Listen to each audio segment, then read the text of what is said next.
Was I not recording? Nah. You gonna work now? You gonna not be a bitch? Hopefully. Oh my gosh, it's hot in here. For those of you who have been watching my channel for a while, and I'm pretty sure it's like 2 people, they know that I want to work in film. That is my passion. That's what I love. Basically, that means anytime I get to go to a theater, I will go to a theater. I will watch the shittiest movies.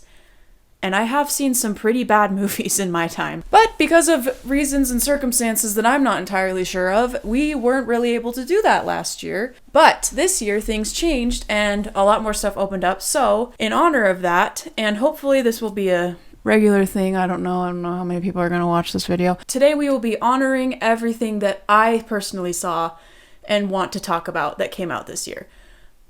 Roll the intro.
Yes, 2021 had a lot of really good movies and a lot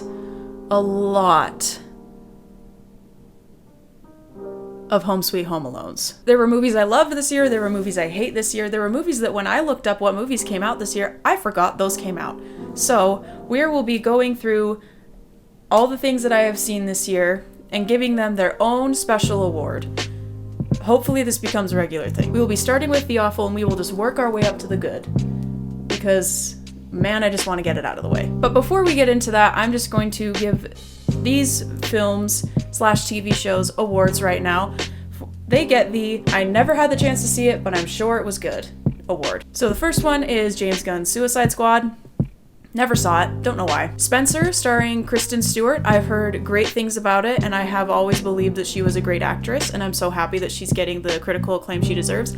Unfortunately, I have not seen that movie yet, so it's not going to be in here. The French Dispatch. Again, never got the chance to see it. Didn't come to my theater. Don't know why. And lastly, at something that's going to probably piss a lot of people off, and I don't care, Squid Game. I never watched Squid Game. Yes, I heard all the hype about it. I heard it was great. But basically what happened was everyone was talking about Squid Game so much that I basically watched Squid Game without ever watching Squid Game. I know who dies, and I know how it ends. So at this point, I'm like, do I want to watch 10 episodes? Is it 10 episodes? I don't know. Do I want to watch that many episodes of a TV show to just be like, oh yeah, that's everything that I was told happens, cool? No, the answer is no. I don't have time. I have things to do and I have people to disappoint. Alright, so our first award that we will be giving is the Why? Why does this exist? Which is the award for the movie that came out this year that I just don't understand what they were thinking, why they made it. Anyways, but the winner for the Why award is Home Sweet Home Alone. Why Disney?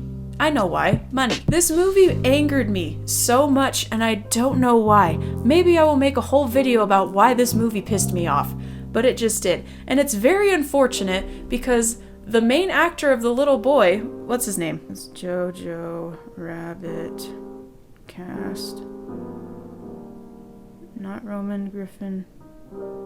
Archie Yates. Archie Yates is a good actor. I've seen him in good things. He's so sweet and innocent and young, and he has a promising career ahead of him, and I hope this movie didn't mess that up for him, because he's just such a sweet little boy. He didn't deserve this. None of them deserved this. Just why? It's only gonna get better from here. Alright. Next, the biggest disappointment award. The biggest disappointment. The movie that had such promise that people wanted to see for a long time, and then it came out and we were just like, oh. The movie that was a bigger disappointment than me telling my parents I don't want to go to law school. And that movie is Black Widow. Unfortunately. Full disclosure, and this is also going to piss a lot of Marvel fans off, I don't have any emotional connection to the Black Widow character. I've just never been interested in her character for some reason. I don't know why. She's never just grabbed me as much as the other ones have. But this movie had some promise. It was going to show, like, her backstory. The way it opens, it makes you think, oh, this is going to be some heavy shit. Like, this is going to talk about some really dark themes. It's going to go to places that Marvel has never really gone before. And it tries to, but it just doesn't. It doesn't succeed. And don't get me started on Taskmaster. That's a video for another time. Next award. This award is so hard to give out, I can't even really verbally form the words to tell you why I invented this award. The Forgot I Saw It award. The runner-up for this award was the Tomorrow War, because honestly, when I looked up movies that I'd seen in 2021, I out loud said, oh, I watched that. I forgot I watched that. And the winner of the Forgot I Saw It award is Red Notice, starring Ryan Reynolds, Dwayne Johnson, and Gal Gadot. How did I forget that I saw this movie? How have I seen this movie twice? I watched this movie twice, and I cannot tell you any of the main characters' names. They are just Ryan Reynolds, Dwayne Johnson, and Gal Gadot to me. Anyways, moving on. The next award. This is a movie that I saw and was like, Basically, this award goes to a movie that I saw, didn't dislike, but will probably never watch again. And this award goes to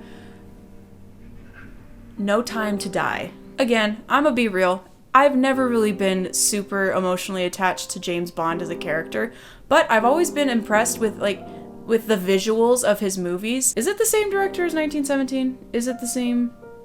I know the director of 1917 directed Skyfall. I hate talking about the bad movies. No Time to Die director. I just want to give them credit.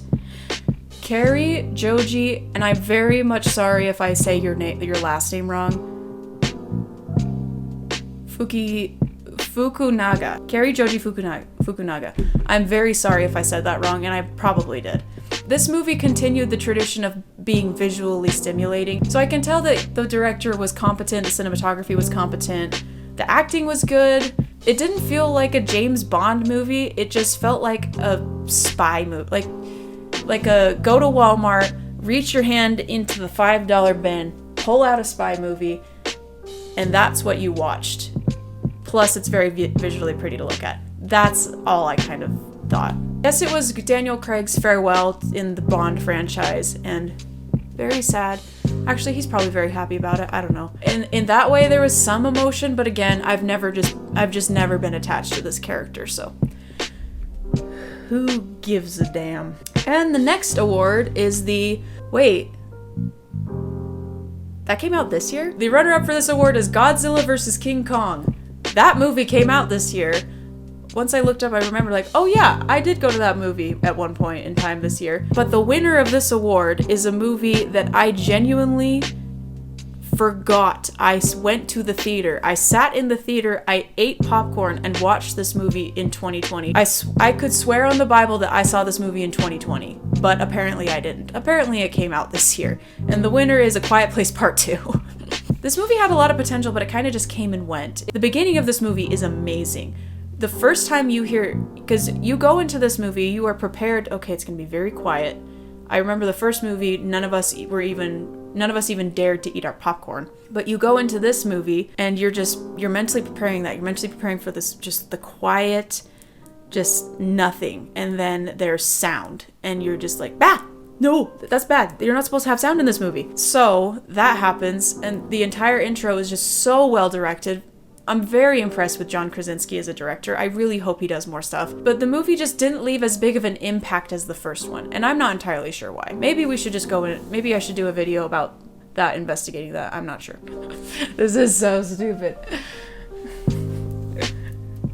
the wow, that actually didn't suck award. The winner of this award is Jungle Cruise. I thought this movie was going to suck. The very first trailer I saw of this movie, I'm like, that is a bad movie. There's no way that's gonna be good. It was just one of those movies where it knew what it was. It knew it was like what it was emulating, and probably a little too much.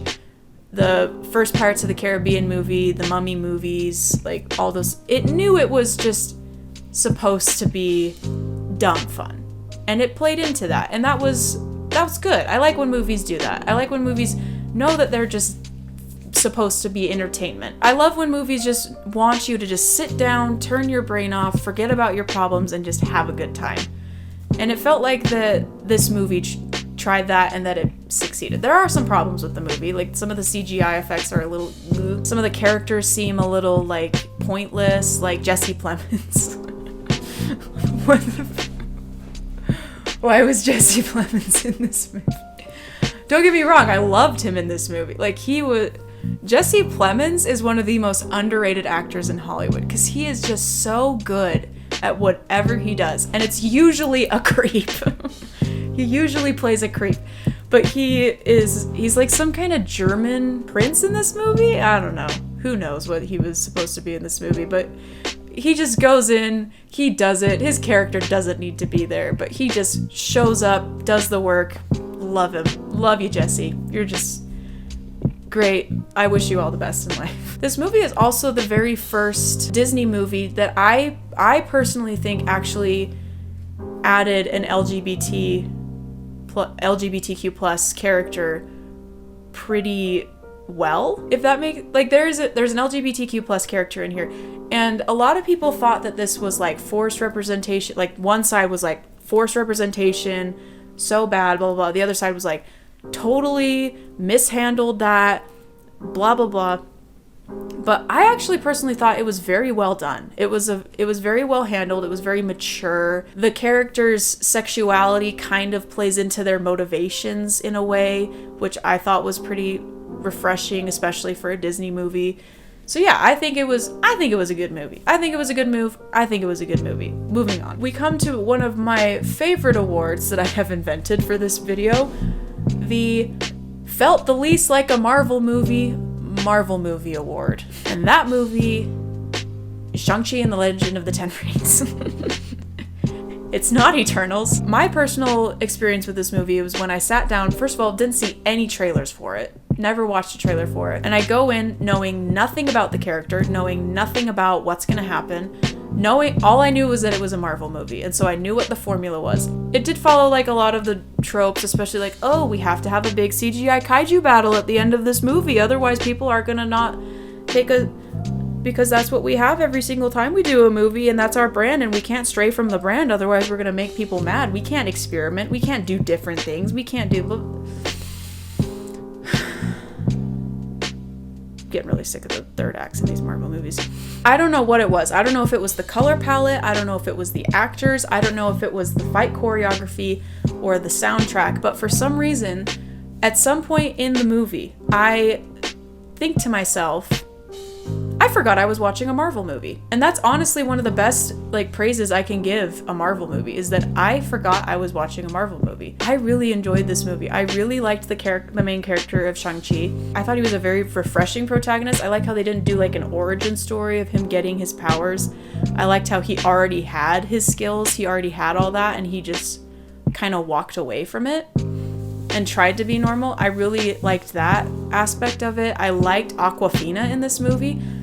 Awkwafina, I feel like, gets a bad rep. Awkwafina's talented.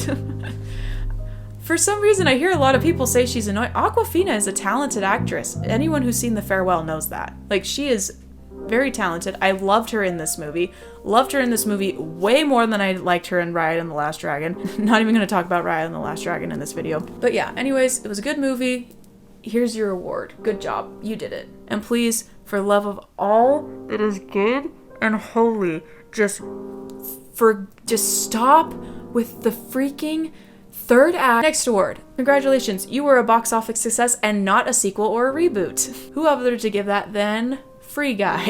It's really funny. Last night I actually had my boss call me and be like, hey, have you seen Free Guy? Is that a good movie? And I had to admit to him that I saw it 4 separate times in the theater. I don't know how that happened.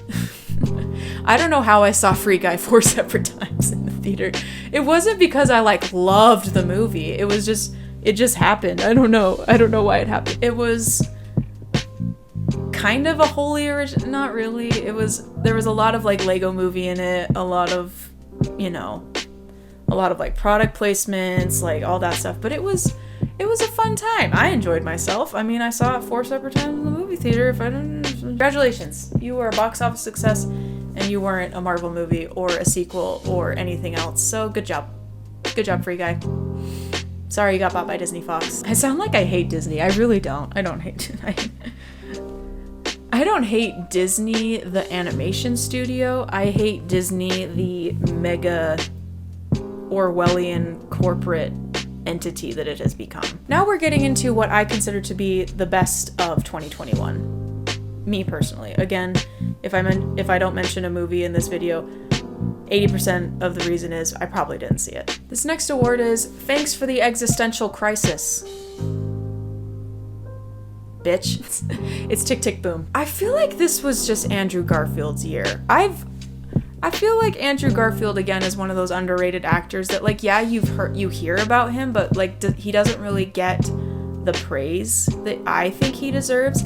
He is so likable in this movie. I know there's some controversy with like Jonathan Larson, but Andrew Garfield is so just good in this movie. And I heard apparently this is like the first time he's ever sang. Just the fact that this is Andrew Garfield's like that he couldn't even sing when he was offered this role, and then his agent talked to Lin-Manuel Miranda and he's like, yeah, he looks just like the guy, can he sing? And then his agent's like, yeah, totally. Then he's like, hey Andrew, I got you this role. And then Andrew's like, that's great, sweet. And then his agent's like, by the way, you need to learn how to sing like pretty fast. The fact that happened, and that happened, this movie touches on a lot of things that hit really close to home for me. Jonathan Larson was a struggling writer. He wanted to make it big so bad. This movie takes place when he's 29 years old. He's going to turn 30 in a week, and he has his big break, and he needs to work for that while he's balancing his social life. He's working a shitty job that he hates. I didn't need you to do that to me. But again, this was just a great movie. It was so good. Andrew Garfield was great in it. The music was great. Lin-Manuel Miranda did a pretty good job for his first time. Is it his first time directing a movie? I know he's been a play director. It was just a great time. I'm very happy I saw it. Moving on. All right. And this year we also saw an influx of Disney Plus original content. A lot of mainstream ones too. So it only made sense that I take it upon myself to watch all of them and to pick out the best one. The one that just deals with grief and emotion. The one that tries to be different, but also tries to be has the weight of following up something that's great, something that's amazing, something that's fantastic. That deals with family struggles and finding your sense of identity when there's a lot of you, finding your sense of purpose when it feels like everything has just fallen apart and everything has changed. And that Disney Plus show is The Bad Batch. I guess there was a lot of people that didn't like this show. They thought it was very repetitive, pretty episodic. And yeah, it is. There's a lot of it. There's a lot of like meandering. But like, just think about Clone Wars. Just think about Clone Wars Season 1. That Season 1 of Clone Wars feels that way. It feels very episodic. It feels kind of like you're just jumping around, that there's not really any character growth, that like things are just kind of happening. I mean, you feel that way in this show. But then the ending happens. The last couple episodes where you learn all this information. I think this show has one of the best, most compelling Disney Star Wars villains that they have done so far. And I'm not gonna tell you anything. I just want you to go watch the show if you haven't already. There's this really good video done by a YouTuber named Artur. I'll maybe link it in the description, where he goes into how the Bad Batch really delves into the problem that a lot of veterans have when they come home, where they feel this sense of purposelessness and they like lost their identity because they're not part of a unit anymore. And this show actually does handle that kind of stuff. It talks about it, and I think it handles it pretty well, especially for a show that's aimed towards a lot younger audiences. So yeah, The Bad Batch is a good show. Go watch it. And now the award for the movie that made me go, what am I watching? How is this real? How is this a real movie? But in a good way. I'm just gonna say it. Spider-Man No Way Home. This movie just blew me out of the water. I was going into this movie expecting disappointment. What does MJ say in the movie? Never expect anything and you'll never be disappointed. That's basically what I was doing. I went into this movie thinking this is gonna be another Marvel movie. I wasn't really impressed with Spider-Man Far From Home. It was a good movie. It had good things. I love Tom Holland as Spider-Man. I think I'll just say it. Tom Holland is my favorite Spider-Man. I think he's the one that consistently gets it right. And I have loved watching his movies the most. I really love his innocence. I love how this movie takes that from him and really makes him... This movie makes him mature in a very drastic way. And it feels so real and it feels earned and it just feels just so... This movie's so good. I'm so amazed that this movie is good.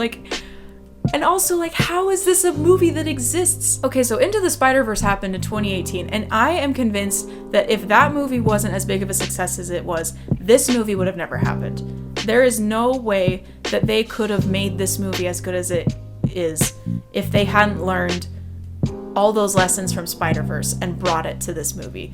This movie is so good, and there are so many points in this movie where I am just going, how is this happening? How are these characters interacting with each other? How am I seeing this? I grew up watching the Sam Raimi Spider-Man movies and just seeing Green Goblin with Tom Holland. If I went back in time, if I went 5 or 6 years ago, when it announced that Spider-Man was going to be in the Marvel Cinematic Universe, and I told myself, hey, there's going to be a movie someday where Doc Ock, Green Goblin from Sam Raimi's movies, and it's not just played by the same actor, it's the same characters, fight Tom Holland's Spider-Man on the Statue of Liberty. I would have been like, what are you talking about? What is the world we're living in right now when it comes to movies? This is so weird. Anyways, Spider-Man No Way Home. Great movie. Probably my number 4 pick for my favorite thing I've watched this year. Anyways, moving on. This one, I don't really know how to name it because this is an award to something I saw this year that I knew absolutely nothing about, never even heard anything about it, never saw advertisements for it, never saw trailers for it. One day it just appeared and I watched it. And when I say this show got under my skin and just made me fear.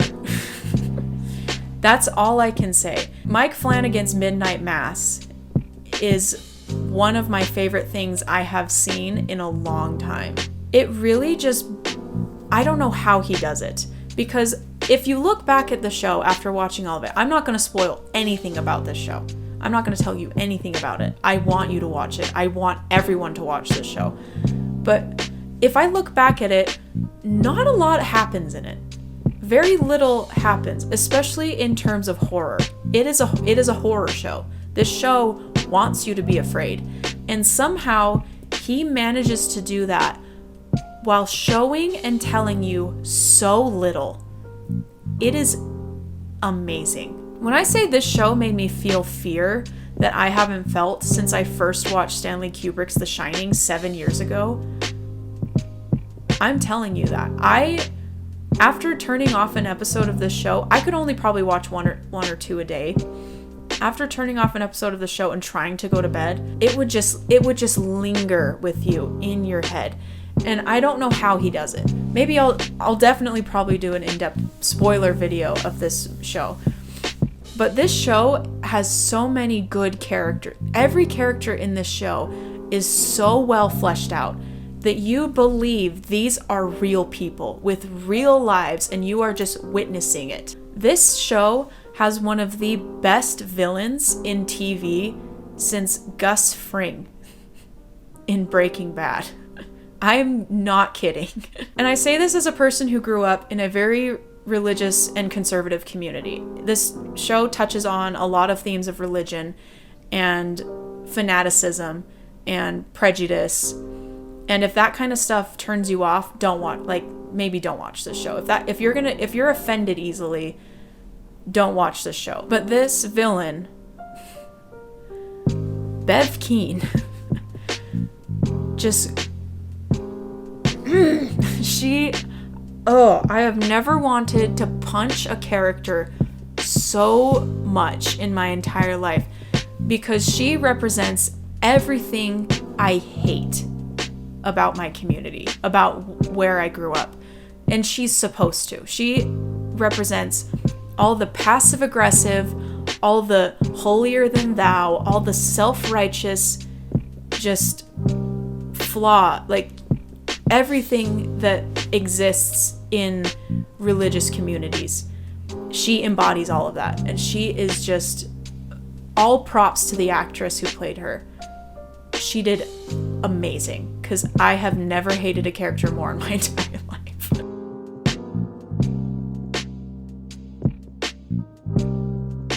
So the synopsis is this character named Riley goes home to his very, very small town. I think the population is like less than 150 people.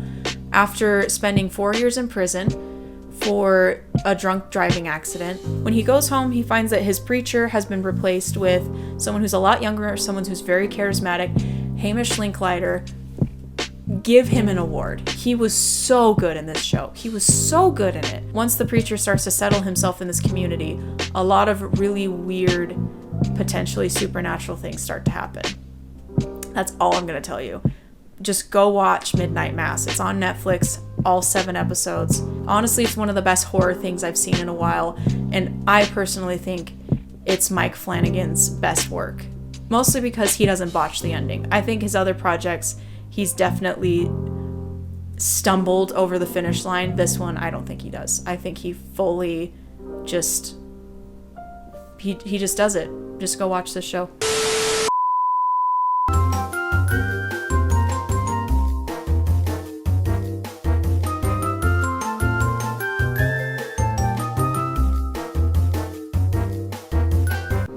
When thinking about what movie I was going to give my favorite movie of 2021, I really have been going back and forth between 2 movies. One of them is the obvious choice. It was a commercial success, got a lot of critical praise. I knew this movie was going to be great. The second I saw the trailer for Dune 2021, well, it was supposed to come out in 2020, but the second I saw the trailer for Dune, the second I knew who was going to be in it, who I knew was directing it, I knew this was going to be a good movie, and it was. It was a great movie. It is one of my favorite films I've seen this year, and I don't think I could fully award one show or movie my favorite thing I've seen this year. But Dune is definitely up there. The fact that Hans Zimmer invented his own instruments so that he could make a score that's so alien, that's so distinct from any other, is amazing. The cinematography in this movie is amazing. It has to be. Denis Villeneuve is a great director. Who's the cinematographer? Let me look it up. I'm getting hungry. I need some noodles. Denis Villeneuve's cinematographer was Greg Fraser, who did Rogue One: A Star Wars Story, which makes complete sense. That movie had great cinematography. But everything in this movie, this is a near perfect adaptation of Dune, in my opinion. I've read the book.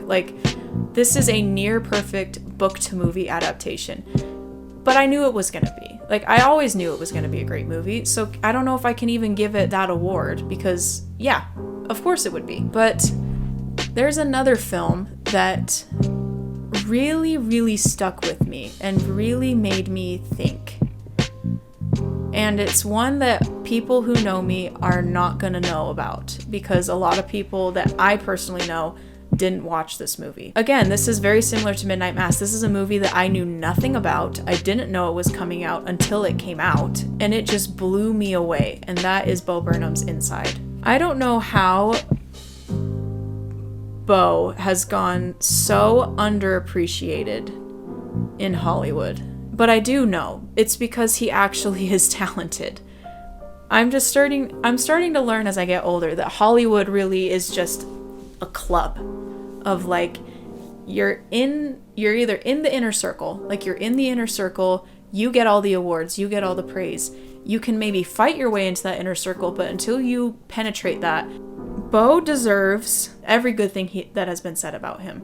This movie, the fact that he did this himself is so inspiring to me. That he made something this emotionally resonant, this aesthetically beautiful by himself in a room is just so inspiring. And I'm not going to say much more because I feel like every YouTuber has said everything that can be said about Inside, but all I can say is that you need to watch it and that it was the best thing I've seen this year. Wow, my throat hurts. I've been talking a lot. That was not fun. I don't like talking that much. I don't usually talk that much. I'm really excited for 2022. Matt Reeves is Batman. Basically only excited because I'm a huge fan of Matt Reeves. Before I go, I'd like to just say a couple things, hopefully not as cut and edited as everything else in this video was because I rambled a lot. But I'd just like to thank all the people, like 10 people who have been watching me this year. 2021 was, a lot of people have said it was a transitional year for the world out of the deep quarantine that happened in 2020. But it definitely was definitely a transitional period for me. I've lived in 4 different places this year. I have been applying to jobs for 18 months, almost 2 years now. Still working the same job I had in college. I've had a lot of hard things happen this year. I've had a lot of problems with relationships. I've had a lot of depression, a lot of just trying to figure myself out, trying to figure out where I fit in the world.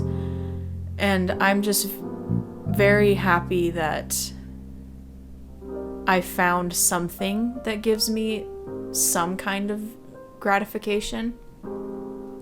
I know it's really dumb to say that, like, because of all the videos that I make, you know that, like, they're stupid. It's just, like, me talking to myself, being dumb, playing video games, hopefully now talking more and more about movies because that's what I really am passionate about. But I'm just very grateful that I have that kind of thing. It's really been something that I've clung to this year, and I'm very happy that there's at least a couple people that stick with me and like to watch me. So yeah, thank you. That's it. 2022 is going to be a good year. I feel it. I'm manifesting it right now. I'm putting it out there. 2022 is going to be a good year for me. I hope. But yeah, thank you everybody for watching. I hope you have a good day and Happy New Year.